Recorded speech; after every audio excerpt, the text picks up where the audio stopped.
बहुत समय पूर्व जब गुरुकुल शिक्षा की प्रणाली होती थी, तब हर बालक को अपने जीवन के 25 वर्ष गुरुकुल में बिताना पड़ता था।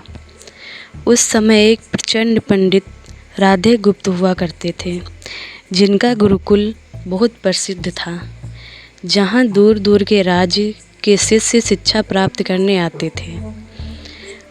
बात उन दिनों की है जब राधे गुप्त की उम्र ढलने लगी थी और उसकी पत्नी का देहांत हो चुका था। घर में विवाह योग्य एक कन्या थी। राधे गुप्त को हर समय उसकी चिंता सताती रहती थी।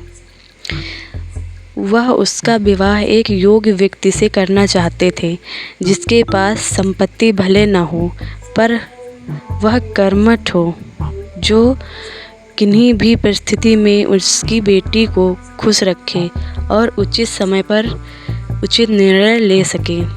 एक दिन उसके मस्तिष्क में एक ख्याल आया और उन्होंने इस परेशानी का हल सोचा कि क्यों न वो अपने खुद के शिष्यों में से ही योग्य वर की तलाश करें। उनसे बेहतर उनकी बेटी के लिए और क्या हो सकता है। इस कार्य के लिए उन्होंने बुद्धिमान की परीक्षा लेने का निर्णय किया और सभी शिष्यों को एकत्र किया। राधे गुप्त ने सभी से कहा कि वे एक परीक्षा आयोजित करना चाहते हैं, जिसमें सभी की बुद्धिमानी का परिचय होगा।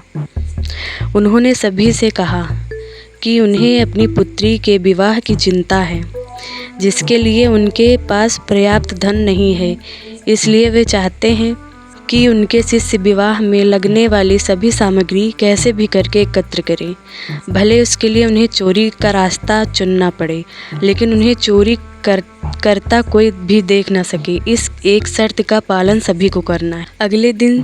अगले दिन से सभी शिष्य कार्य में जुट गए। रोजाना कोई न कोई तरह तरह की वस्तुएं चुरा कर लाता और राधे गुप्त को दे देता।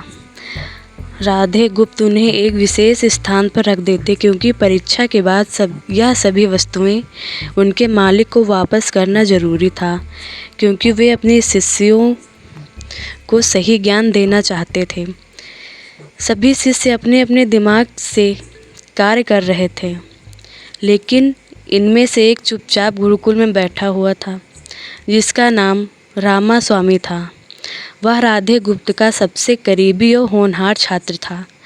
उसे ऐसा बैठे देखकर राधे गुप्त ने इसका कारण पूछा। तब रामा स्वामी ने बताया कि आपने परीक्षा की शर्त के रूप में कहा था कि चोरी करते वक्त इसे कोई देख न सके। इस प्रकार अगर हम अकेले में ही चोरी करते हैं, तब भी हमारी अंतरात्मा उसे देख रही है। हम खुद से नहीं छिपा सकते। इसका अर्थ यही है कि चोरी करना व्यर्थ है। उसकी यह बात सुनकर राधे गुप्त के चेहरे पर खुशी छा जाती है। वे उसी वक्त सभी को एकत्र करते हैं और पूछते हैं कि आप सब ने जो चोरी की, क्या उसे किसी ने देखा? सभी कहते हैं नहीं। तब राधे गुप्त कहते हैं कि क्या आप अपने अंतर में चोरी की छिपा सके? सभी को बात समझ आ जाती है और सबका सिर नीचे झुक जाता है, सिवाय रामा स्वामी के। राधे गुप्त रामा स्वामी को बुद्धिमानी की परीक्षा में अव्वल पाते हैं और सभी के सामने कहते हैं कि यह परीक्षा मेरी पुत्री के लिए उचित वर तलाशने के लिए रखी गई थी। इस प्रकार मैं रामा स्वामी का विवाह अपनी पुत्री के साथ तय करता हूँ।